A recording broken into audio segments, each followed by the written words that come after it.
Sean muy bienvenidos. A continuación abordaremos la temática sobre el conflicto entre Azerbaiyán y Armenia por el Alto Karabaj o Nagorno-Karabaj. En el presente video se detallarán los antecedentes históricos sobre dicho conflicto, asimismo los actuales involucrados.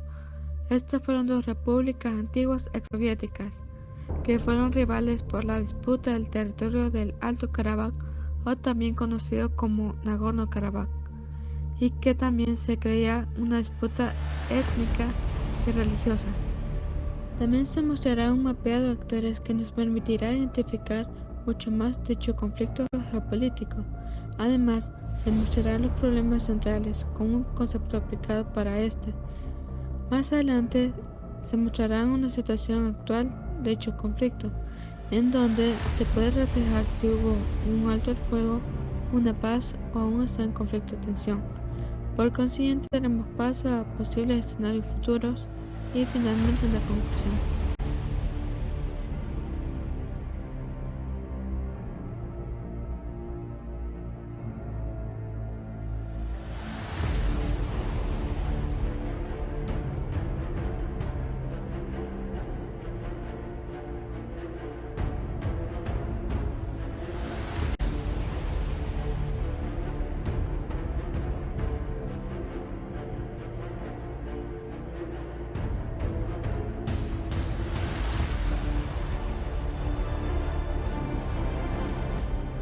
Entre los años 1914 y 1918 se da la Primera Guerra Mundial, en la cual los turcos acusaron a los armenios de auxiliar a Rusia imperial. Empieza una matanza de armenios y por lo menos 1.500.000 fallecidos. Esto se da con el propósito de poner un fin a la cultura armenia. El Imperio Otomano se desploma y tiempo después se produce la Revolución Rusa que provoca el colapso de esta. Debido a esto emergen las repúblicas de Armenia y Azerbaiyán. Entre los años 1918 y 1920 se dan los conflictos por el territorio armenio-azerí, provocando una guerra entre las recientemente formadas Armenia y Azerbaiyán. En 1923, las autoridades de la Unión Soviética crearon la región autónoma de Nagorno-Karabaj y la incorporaron a la República Soviética de Azerbaiyán. En el año 1988, el Consejo Regional de Nagorno-Karabaj toma la decisión de dejar de ser parte de Azerbaiyán para convertirse en territorio armenio. La petición fue rechazada.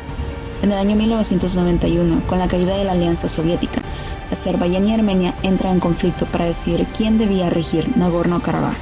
Esta guerra la ganaron los armenios en un primer momento, aun cuando en la actualidad la zona forma parte de Azerbaiyán. Nagorno-Karabaj la gobernaba Armenia y está montado su propio estado títere, la cual es la República Artsaj.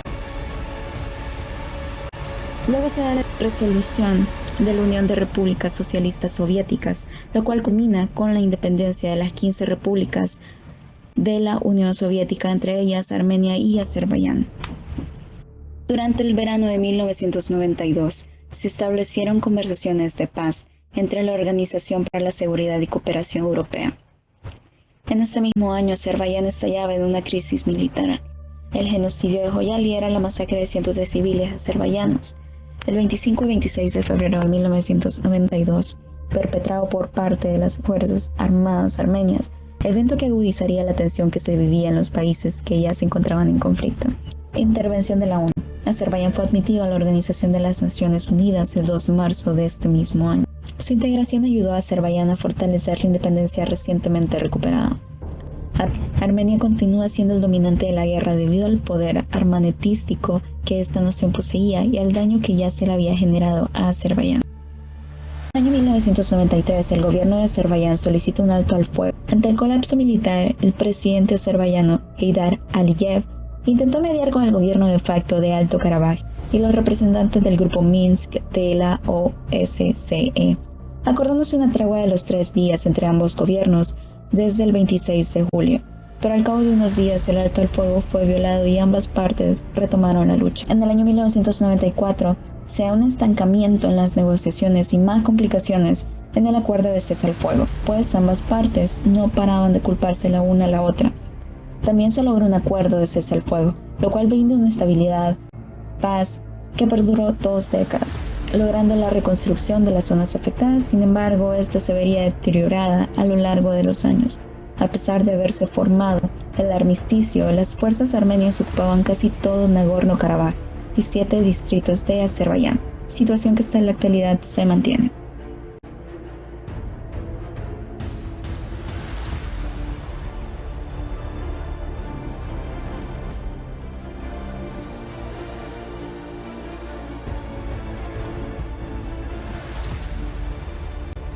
Autores involucrados. Autores primarios.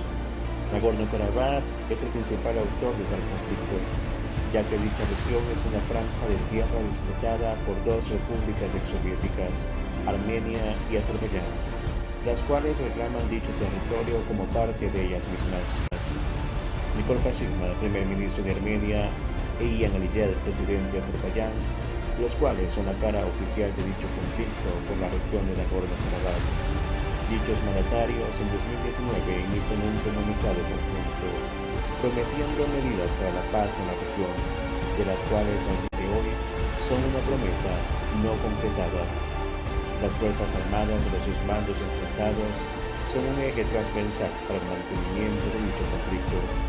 Por parte de Armenia, declara la ley marcial, que es cuando los militares asumen un gobierno civil para proteger los intereses nacionales en temas en concordancia al conflicto. Como autores secundarios tenemos la población civil de la región de Nagorno, es afectada grandemente por el conflicto. Su población de mayoría armenia resiente los ataques y el número de muertos que día con día aumenta, así como el desplazamiento de estos mismos por los límites impuestos por las administraciones. Rusia históricamente es socio y sigue siendo de Armenia. Tan grande es su amistad que Rusia posee una base militar en dicho país.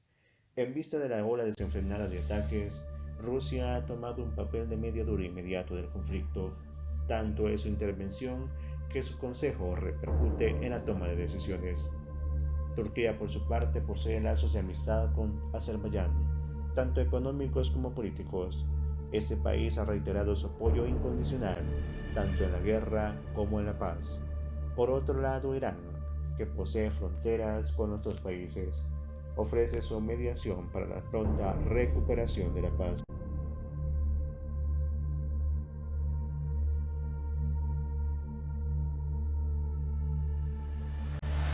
Como podemos visualizar en el mapeado de autores, en el centro del mismo tenemos al territorio denominado Nagorno-Karabaj, principal autor de nuestra temática, siguiendo con dos partes implicadas, de un lado Armenia y por el otro Azerbaiyán, los cuales son la causa del conflicto, o sea, los autores de dicho enfrentamiento en el territorio disputado. Siguiendo la trayectoria de las flechas, observamos que tanto Armenia como Azerbaiyán poseen grandes intereses por dicho territorio, intereses tanto de índole histórica, política y económica respectivamente. Representando los desacuerdos y conflictos, podemos ver una línea en zigzag que une tanto a Armenia como a Azerbaiyán y que representa la gran enemistad que existe entre las dos repúblicas exsoviéticas. Con líneas rectas está Rusia y Turquía, respectivos colaboradores de las dos repúblicas, que dan su apoyo incondicional. Por último, representando las partes externas, Irán, en un semicírculo, proporcionando un diálogo para la paz en la región.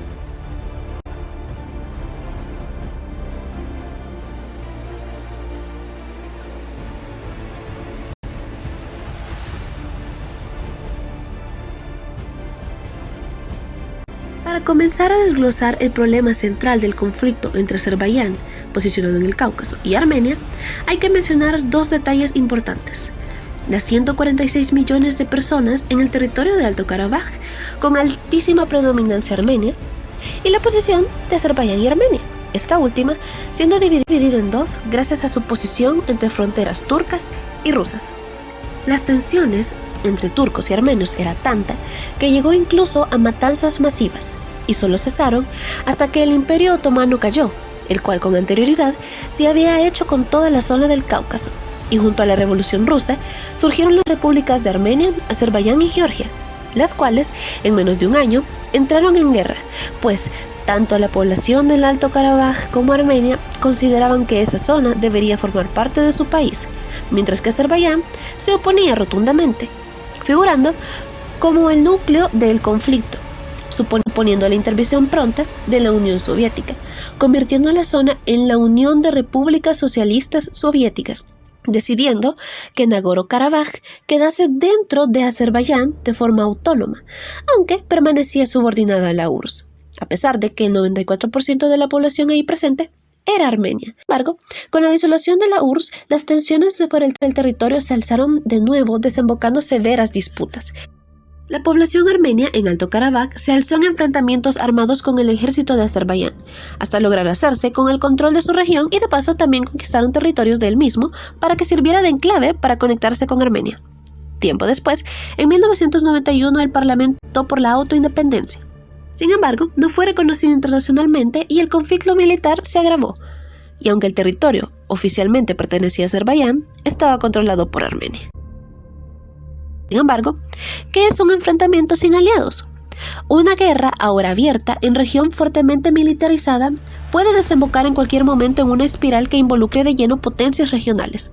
Rusia, por su influencia en la región, hizo acuerdos de defensa con Armenia y Turquía, con un apetito cada vez más expansivo e imperial que apoya a Azerbaiyán. ¿Existen los altos al fuego? Los suficientes, pero rotos constantemente. Situación actual. En el transcurso del año pasado ocurrieron enfrentamientos entre Azerbaiyán y Armenia, encontrándose en etapa de guerra, donde se puede observar la adquisición de nueva tecnología como son los vehículos aéreos remontantes tripulados y las armas guiadas de precisión. En una investigación sobre el terreno a ambos lados del conflicto se documentó detalladamente 18 ataques de fuerzas armenias y azerbayanas, que mataron ilegalmente a civiles. En el conflicto, que duró 44 días, desde finales de septiembre hasta principios de noviembre del 2020, murieron al menos 146 civiles. Las fuerzas armenias y azerbaiyanas emplearon armamento como de escasa precisión, misiles balísticos, lanzacohetes múltiples no guiados y artillería. Ambas partes aseguran que no lanzaron ataques indiscriminados sobre zonas civiles ni usaron municiones de racimo, a pesar de los claros indicios de que ambos lo hicieron. Al usar este armamento impreciso y mortal en la inmediación de zonas civiles, las fuerzas armenias y azerbaiyanas violaron las leyes de la guerra y mostraron desprecio por la vida humana, ha manifestado Mary Strutte, directora de Amnistía Internacional para el Europa Oriental y Asia Central. Finalmente, el 9 de noviembre del 2020 se firmó un acuerdo con el presidente de Rusia, el presidente de Azerbaiyán y el primer ministro de Armenia, empezando una fase de diálogo declarado como doloroso para Armenia, ya que pierden tierras y le otorga a Azerbaiyán territorio en Nagorno-Karabaj. Rusia desplegó de sus tropas en la línea fronteriza de Armenia para evitar hostilidades debido al descontento de Armenia. Este mes de abril en Bakú inauguraron un parque de trofeos militares con armamento armenio obtenido durante el conflicto en Nagorno-Karabaj y cascos de soldados fallecidos en los enfrentamientos.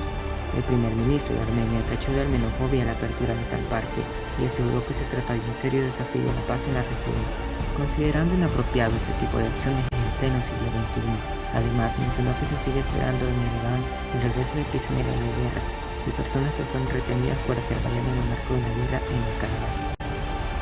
El Ministerio de Exteriores de Azerbaiyán dijo acerca del parque: liberó sus territorios ocupados durante 30 años de acuerdo con las leyes internacionales, que tenía el derecho moral a perpetuar la memoria sobre esa victoria. Toda persona que haya visitado el parque de trofeos militares verá la fuerza de nuestro ejército, nuestra voluntad y lo difícil que fue ganar esa guerra. Esto puede ser considerado como una incitación a que el conflicto estalle de nuevo entre ambos países. A continuación, abordaremos los posibles escenarios del conflicto. Después de haber hecho un recorrido histórico sobre el conflicto entre Armenia y Azerbaiyán por la región de Alto Karabaj, nos aventuraremos a plasmar la posible evolución del mismo, especulando desde una óptica totalmente neutral y lo más objetiva posible. Cabe aclarar que el orden no afectará la posibilidad que tienen de producirse. Número 1. Se mantiene el status quo. El conflicto permanece latente pero estancado.